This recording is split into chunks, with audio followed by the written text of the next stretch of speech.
Olá, senhores. Como vão? Espero que estejam todos bem. Bom, meu nome é Rafael César Buris, né? Sou técnico em mecânica industrial, técnico em mecânica naval e sou inspetor de ultrassom nível 2, certo? Consequentemente, medição de espessura. Também sou inspetor de equipamentos, inspetor de dutos terrestres e controle dimensional de caldeiraria e tubulação. E hoje eu venho aqui, senhores, para dar continuidade ao nosso estudo e dessa vez trataremos sobre medição de espessura, ou seja, o ultrassom nível 1, né? O SN1ME. Esse curso, senhores, para a modalidade de inspeção de equipamentos, de antemão eu já lhes adianto, é de importante, certo? É de importante notação, por quê? Que é um fator diferencial hoje no mercado. O inspetor de equipamentos que possua o curso de medição de espessura, ou até mesmo de preferência a qualificação em medição de espessura, eu posso lhes dizer com segurança e propriedade que ele está pelo menos 2 passos à frente de qualquer outro inspetor. Certo? Por quê? No geral, todos nós sabemos que a maioria das coisas avaliadas, né, que são atributos de um inspetor de equipamentos com relação ao próprio equipamento, a verificação de corrosão, certo? Se há pontos de corrosão ou não. E todos nós sabemos também que a corrosão é um fenômeno que retira de alguma certa forma massa de material, fazendo com que consequentemente haja uma redução de espessura. Se há uma redução de espessura, automaticamente qual a melhor forma de se determinar se há e caso haja, quanto? A medição de espessura. Por essa razão, é importantíssimo, né, que o inspetor hoje em dia tenha a capacidade de medir espessura, seja qualificado em medição de espessura. Ok? No mínimo, tenha a ciência, né, de como utilizar. E é isso que vamos obter aqui. Certo? Bom, meu método de ensino, para quem estudou ultrassom e outras matérias já sabe, é uma leitura do material. E a cada ponto que esse material é lido, ele consequentemente é explicado. Feitas as apresentações, as devidas apresentações, vamos dar início à nossa aula com a nossa famosa e incansável leitura. Acompanhem comigo, por favor. Bom, primeiramente, vamos à definição de medição de espessura. É técnica de inspeção por meio do ultrassom, onde se deseja mensurar o valor da medida da espessura de parede de uma tubulação ou equipamento, com o objetivo de prevenir uma falha do sistema que poderá causar prejuízos materiais e perda de vidas humanas. Bom, olha só. Essa definição, senhores, é a definição óbvia. Primeira coisa que temos que ter em mente, certo? Que medição de espessura tem exatamente os seus fundamentos aonde? No ultrassom. Certo? Todo o entendimento de medição de espessura, ele repousa no entendimento de ultrassom. Porém, de uma forma extremamente, né, uma forma exponencialmente mais simples. Certo? Dado o fato de que medição de espessura tem a única e exclusiva função de medir espessura. Não é para avaliar se há ou não uma descontinuidade. Não há nenhuma dessas necessidades. Medição de espessura, somente medir espessura.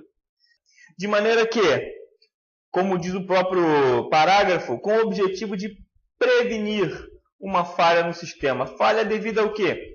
Com relação à perda de espessura mediante a corrosão, a esforços mecânicos, né? Fadiga, um esforço repetitivo, um desgaste mecânico, né?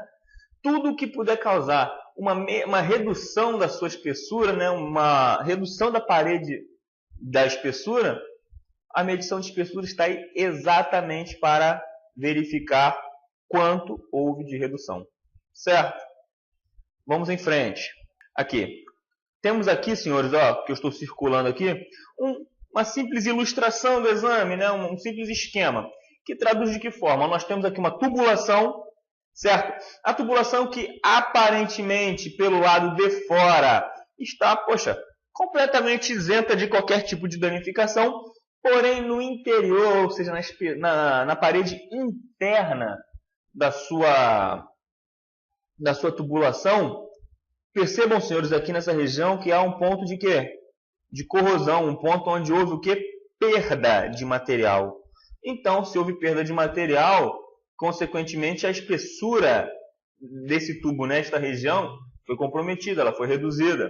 E se a espessura foi reduzida, temos aí, né, um inspetor de medição de espessura ou inspetor de equipamentos com medição de espessura para nos dizer, né, que tem aqui, foi feita uma redução, há uma redução de espessura aqui, certo?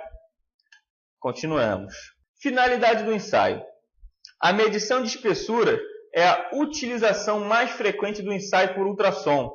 A importância deste ensaio deve-se primeiro ao fato de não necessitar do acesso à parede oposta para sua execução, o que permite o acompanhamento do desgaste no equipamento sem necessidade de parada do mesmo. Olha que coisa interessante. Medição de espessura é a utilização mais frequente do ensaio por ultrassom. Então, percebam que não basta possuir o mesmo princípio de ensaio. A medição de espessura é um ensaio tão simples, um ensaio tão usual, tão normal, que ele é utilizado mais do que o próprio ultrassom propriamente dito, né? Ele é mais utilizado do que o ultrassom propriamente dito. Por quê? Devido à sua importância associada à sua simplicidade. Certo? Percebam, senhores, que no segundo parágrafo, a importância desse ensaio deve-se primeiro ao fato de não necessitar de acesso à parede oposta. Ou seja, você não precisa ter o desligamento do equipamento, você não precisa ter a limpeza do equipamento, certo? Você com ele mesmo operando, você pode ir lá, encostar o seu cabeçotezinho e fazer a verificação da espessura. Então é uma coisa bem simples, é bem prática. Sinceramente, eu conheço todos os ensaios não destrutivos. Não sou qualificado em todos, porém conheço todos. Entendeu? Mas para mim, de todos que eu conheço, medição de espessura para mim é o mais prático, mais simples, né, de se fazer. Certo? Bom, continuando, o segundo motivo é a simplicidade da sua execução, onde o inspetor com um pequeno treinamento de experiência profissional pode se habilitar a executar o ensaio, além da rapidez na sua execução. Foi o que eu acabei de dizer. Não é necessário que você tenha meses, anos de curso. Não, o inspetor de medição de espessura, ele tem que ter simplesmente atenção ao procedimento, certo? Para o caso de medições de espessura quente, por exemplo, tem alguns adendos no qual ele deve prestar atenção. E o resto é simplesmente saber ler e seguir o procedimento. Os pontos de medição de espessura, tem que ter ponto aqui, aqui e aqui. Isso é estipulado no projeto. Então, você tem que ter ponto aqui, aqui, aqui. Vamos medir pontos aqui, aqui, aqui. Simplesmente e preencher o relatório. É muito simples. Bom, agora aqui, vamos entrar agora na parte de acoplante, né? Acoplante nós já vimos no ultrassom, que é o quê? Acompanhem. Substância que é introduzida entre o cabeçote e a superfície em ensaio, com o objetivo de possibilitar as transmissões das vibrações de energia ultrassônica entre ambos. Ou seja, por qual método? Da atenuação, da eliminação do ar contido entre a sapata acrílica do cabeçote e a superfície da peça em questão. Certo? Caso não seja usado um acoplante, o exame ficará mascarado. Por quê? Pois o ar existente entre o cabeçote e a peça é péssimo transmissor de ondas sonoras. Na verdade, ele é um ótimo dissipador. Ele dissipa, que é uma beleza, o ar. Então, fazendo com o som, na verdade, fazendo o quê? Com que o som não penetre no material. Aí você não vai ter essa leitura. Tal como o ultrassom. Certo? Aqui temos uma foto de uma pessoa aplicando um acoplante. Vamos à leitura. Evidente que aqui ele está colocando acoplante de uma forma super, hiper, ultra excessiva, né? Mas isso são parênteses. Não é necessário que haja essa quantidade imensa de acoplante, mas continuemos a leitura. Os ensaios devem sempre ser executados com o uso de acoplantes, que pode ser metilcelulose, óleo, vaselina, graxa ou outros efeitos semelhantes para a medição da espessura a frio. Certo, senhores? Então, esses acoplantes aqui, eles são bem indicados para medição de espessura a frio. Bom, para a faixa de temperatura entre 60 e 200 graus Celsius, poderá ser usado um dos seguintes acoplantes. Percebam, senhores, que à medida em que a temperatura aumenta, você já vai tendo o quê? Uma filtragem, né, das possibilidades de acoplantes que você pode ter.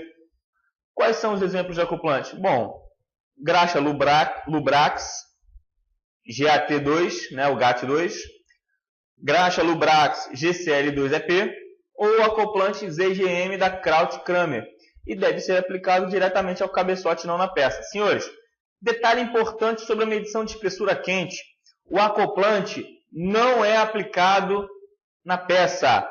Medição de espessura quente, o acoplante é aplicado diretamente no seu cabeçote. Vamos em frente. Para ácidos inoxidáveis austeníticos, o produto deve possuir certificado de controle de contaminantes de acordo com a norma ASTM, né? D808. O conteúdo de cloro mais flúor do resíduo não deve ser maior do que 1% do resíduo em peso. Há toda uma forma de se calcular isso, entendeu? Porém, é escopo mais do inspetor próprio de medição de espessura determinar esse tipo de análise de contaminantes, certo? Lembrando que a norma ASTM D808, como por ser a ASTM, é uma norma de técnicos de mecânica, né? Significa American Society Technic Mechanical, ou seja, Associação, né, norte-americana de técnicas em mecânica. Ok?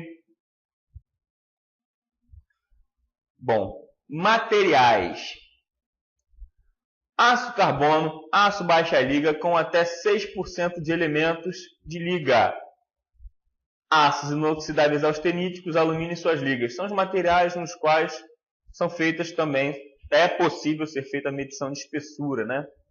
Bom, quais são as espessuras que o aparelho é capaz de ler? Bom, primeiro, espessuras entre 1 mm e 200 mm para aço carbono e aço baixa liga.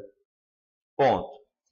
Espessuras entre 1 e 80 mm para aços inoxidáveis austeníticos. Por conta de propriedades mecânicas da matéria, nós temos que essas limitações. Para o aço carbono, que é o aço mais comum, de 1 a 200, já para um aço inoxidável de 1 a 80. Vocês percebam que é bem menor a medida. Bom, diâmetro. Aí percebemos que já nos referimos a diâmetros de tubos. Para a medição de espessura em diâmetros em tubos, o diâmetro ele deve ser, conforme diz a leitura, igual ou maior que 2 polegadas. Ou seja, tem que ter pelo menos 2 polegadas, de 2 para cima. Certo? Acompanhe a leitura. O armazenamento das medições realizadas representa um ganho importante, pois evita o erro na transcrição da medida e pela possibilidade da transferência direta dos dados para um computador. O que ele quis dizer aqui? Que como você terá vários valores numéricos, é necessário o quê? Que haja um devido armazenamento das informações, para que haja o quê? Não haja um erro na hora de você transcrever o valor que você encontrou na peça com o valor que você vai escrever na sua planilha. Vamos em frente.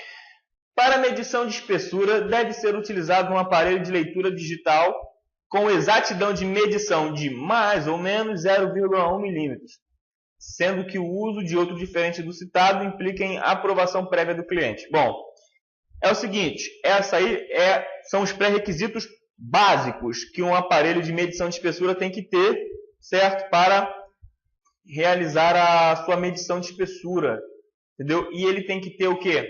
Uma capacidade de leitura, né? Um filtro de leitura mínimo de 0,1 milímetros, ou seja, ele tem que ter a capacidade de te dar um valor em milímetros e em décimos de milímetros, certo? E qualquer valor, qualquer aparelho com propriedade diferente dessa, você com certeza só poderá utilizar se tiver a aprovação prévia do seu cliente. Falemos agora de cabeçote. Em geral, é utilizado o cabeçote duplo cristal. Por quê, senhores? Como os senhores já viram em ultrassom, o cabeçote duplo cristal ele tem aquela vantagem, né, de possuir 2 cristais piezoelétricos, sendo um voltado para emissão, outro voltado somente para recepção das ondas sonoras, o que ajuda muito em quê? Na sua resolução, na sua capacidade de interpretar os sinais que são dados na tela. Mesmo que no aparelho de medição de espessura, o sinal que você vai ter na tela é numérico. Mas para facilitar a leitura do próprio aparelho ter uma facilidade maior de leitura, bem como uma exatidão maior, uma precisão maior, faz-se necessário somente o uso do cabeçote duplo cristal. Ok? Bom, alguns aparelhos modernos podem utilizar o cabeçote normal para medição de espessuras muito finas. Só que os aparelhos muito modernos, ou seja, os que têm uma capacidade muito boa de utilizar cabeçotes normais, que não é comum, não é simples, é mais complicado. Lembrem-se, quanto mais fina for a espessura, mais tendência de você usar o cabeçote duplo cristal você terá. E essas espessuras muito finas estão descritas logo abaixo, de 0,01 a 1 milímetro, ou seja, uma espessura bem fina, né? Como se fosse uma sobreespessura, centésimo de milímetros ali, né? Estamos tratando disso. E outras aplicações. Continuemos.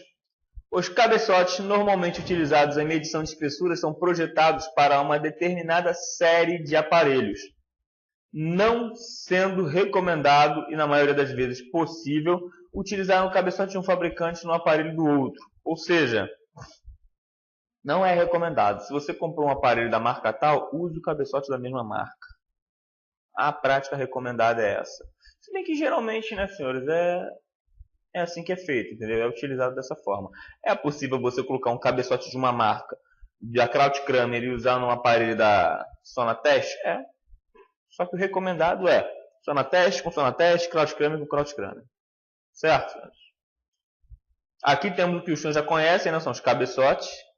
Esses aqui, com o diâmetro, o tamanho físico mais fino, são para aquelas regiões onde haja toda uma dificuldade de você acoplar o seu cabeçote, né? Porque por ele ser mais fino, ele tem a capacidade de acoplar com maior facilidade. De acordo?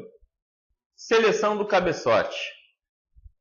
A seleção do cabeçote é feita em função da faixa de espessura a ser medida, do tipo de material da peça e de sua temperatura. Ou seja, não é qualquer cabeçote, senhores, que vocês vão usar, dependendo, né, da faixa de espessura, como vocês já puderam ver, se é muito espessa, se é muito pouco espessa, certo? Do tipo de material, não é qualquer material que você vai utilizar, entendeu? E da peça do tipo de material que você está tratando e da sua temperatura. Tudo isso influi na escolha do seu cabeçote, certo? Evidente, senhores, que todas essas informações, bem como o tipo de cabeçote que você vai usar, só está especificado no procedimento. Não se preocupem. Bom, vamos tratar agora da calibração do aparelho. Bom, chegamos a um ponto em que deve ser devidamente tratado, né, uma vez que não é possível efetuar com o mínimo de confiança, com o mínimo de credibilidade o seu ensaio se você não tem uma calibração correta. Então vamos lá, vamos atentar aqui para a calibração do aparelho. Certo? Acompanhem. A calibração do aparelho é quase sempre extremamente simples. A sequência a seguir foi elaborada considerando a utilização de um aparelho convencional. Antes de iniciar a calibração, o inspetor deve efetuar as instruções a seguir. Vamos lá. Selecionar e conectar ao aparelho o cabeçote indicado para a faixa de espessura, material e faixa de temperatura. Ou seja, é aquilo que lemos ainda há pouco. Para cada tipo de material, de espessura e faixa de temperatura, um material diferente de cabeçote. Verificar a carga da bateria conforme as instruções do aparelho. Ou seja, tem que saber se o aparelho está carregado, né, senhores? Porque você nem sempre vai ter uma tomadinha por perto. Verificar se o bloco de calibração está aferido. Afinal de contas, o bloco de calibração ele pode não estar aferido, ele pode não estar com as dimensões que são parametrais, digamos assim, né, que são utilizadas para, de fato, termos a nossa calibração de forma correta. Se você calibrar de forma errada, é a mesma coisa que você não calibrar. E o pior, você vai estar acreditando que aquilo ali está sendo de fato bem calibrado, quando na verdade não estará sendo. Terceiro, a norma N1594 da Petrobras requer que a espessura do bloco de calibração seja aferida com uma precisão de mais ou menos 0,05 milímetros. Ou seja, é com uma precisão até maior, né, 2 vezes maior do que o mínimo exigido. certo? Ele tem que ter essa precisão, o bloco de calibração, a espessura do bloco de calibração. Sequência do ajuste. Muito bem. Primeiramente, vamos esclarecer uma coisa. Por que estamos indo assim? Porque, tirando a parte fundamental, a parte na qual a medição de espessura se fundamenta, senhores, é tudo igual ao ultrassom. O processo é o mesmo. Entendeu? O processo é o mesmo. Certo? Ao final, os senhores verão, ou mesmo quem já teve familiaridade com isso na área, que de fato é um ensaio simples. É uma medição simples de se fazer. Então, por esse motivo, vamos continuar aqui a nossa videoaula, certo? Para que possamos avançar no nosso estudo. Sequência do ajuste. Ajustar a velocidade do som para o material ser medido conforme instruções do aparelho. Para o aço carbono, a velocidade é 5.920, aço baixa liga, 5.940 e o nosso inox austenítico, 5.640. Vamos em frente. Selecionar o bloco de calibração de modo que a faixa de espessura calibrada, que é a espessura de calibração mais ou menos 25%, englobe as espessuras a serem medidas. O padrão embutido no aparelho geralmente é de 5 mm de espessura. Olha só. Primeira coisa, selecionar o bloco de calibração de modo que a faixa de espessura calibrada englobe as espessuras a serem medidas. Então, a espessura calibrada, faixa de espessura calibrada, ou seja, o bloco de calibração ele tem que ter o quê? A espessura de calibração com mais ou menos 25% dessa mesma medida. Certo? Para que você possa ter o quê? Coerência no que você está calibrando, né, em relação ao que você vai inspecionar. Afinal de contas, se você vai inspecionar uma chapa muito espessa, você não pode usar um bloco de calibração muito fino. Você tem que usar um bloco de calibração com a mesma espessura, mais ou menos esse valor. Ou seja, se você vai inspecionar um tubo que no as-built, né, no projeto tem 10 mm, você tem que ter um bloco de calibração com 10, 12,5 ou 7,5. Simples assim, certo? E o último parágrafo diz o quê? O padrão embutido no aparelho geralmente é de 5 mm de espessura. Ou seja, quando vocês tiverem um aparelho à mão, senhores, os senhores vão reparar que existe como se fosse uma região circular metálica. E essa região metálica ali é o quê? É um padrão embutido. Ou seja, é uma região ali que tem exatamente aquele valor ali que você pode se basear para ver se o seu aparelho realmente está calibrado por ela. E essa medida geralmente tem 5 mm de espessura. Continuemos. Para um bloco padrão com 100 mm de espessura, o aparelho estará calibrado para medir espessuras de 75 a 125. Foi o que eu acabei de lhes falar, senhores. Se vai medir uma espessura de 100, o aparelho estará calibrado por conta daquela tolerância do bloco, que eu já havia lhes dito, certo? Que ele estará calibrado para medir espessuras de 75 mm a 125, ou seja, 25% para baixo, 25% para cima. Simples, não é, senhores? Vamos lá. Acoplar o cabeçote sobre o bloco de calibração com um acoplante. Já sabemos do porquê. Alguns aparelhos têm luz indicativa do acoplamento, ou seja, simplesmente quando há o perfeito acoplamento, ele acende a luzinha, enquanto não acender ele não foi perfeitamente acoplado. Certo? Próximo passo, ler a medida após a espera de alguns segundos para a estabilização da leitura. Senhores, é necessário que haja um pequeno espaço de tempo, coisa de 1 segundo mesmo, é coisa bem rápida, que é o tempo em que o som penetra no material, viaja, retorna, é reconvertido em energia elétrica e o aparelho dá a devida leitura numérica, certo? Geralmente, alguns aparelhos, eles apitam, eles emitem um sinal sonoro, audível ao aparelho auditivo humano, óbvio, que faz com que nós possamos observar se não, a partir do momento que tocou esse som, esse apito, nós já podemos observar a leitura que foi o valor final ali da medição. Caso a medida lida no aparelho não corresponda à medida real do bloco, temos que ajustar no controle de calibração para a medida correta. Ou seja, se você fez uma medição no seu bloco e deu certo, e você fez uma medição na sua peça e deu uma medida irreal, uma medida que é surreal em relação ao esperado, tem que fazer o ajuste do controle de calibração. Repetir 3 vezes as etapas 3 e 4 para confirmar a correta calibração, repetindo a etapa 5 se necessário. Vamos lá. Que etapa 3 é essa? Ler a medida da espessura, ou seja, Senhores, uma vez só, uma medida só, uma leitura só não será o suficiente. É necessário que você tenha uma confirmação do que você está medindo, certo? Então, por conta disso, você tem que ter mais de um ponto de medição. Numa região, você vai fazer uma medição, outra medição e outra medição para confirmar que aquela região ali tem exatamente aquela espessura. Ok? Bom, vamos em frente. Vamos falar agora, senhores, sobre o bloco escalonado.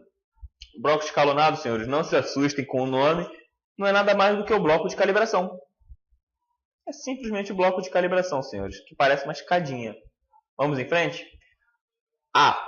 Utilizar duas espessuras do bloco. Uma imediatamente maior que a espessura da peça, ou seja, você tem que usar uma imediatamente a mais. Se a peça tem 10, você vai usar a que está imediatamente acima desse valor, certo? Seja ele qual for. No nosso caso aqui, desse aqui, uma imediatamente acima de 10 seria a do H aqui, né? Exatamente. Bom, e a outra imediatamente menor, ou seja, se você tem 10, que foi o nosso exemplo, vamos usar aqui uma imediatamente acima. Vamos usar a que tiver um valor mais próximo de 10, porém maior. Vamos usar uma que estiver imediatamente abaixo. Vamos usar a mais que se aproxima de 10, porém inferior. Certo? É esse o parâmetro. Aqui temos uma foto de um inspetor fazendo a sua devida medição no bloco escalonado. Percebam que eles possuem espessuras diferentes, porém a distância em altura entre um e outro vai aumentando exponencialmente, né?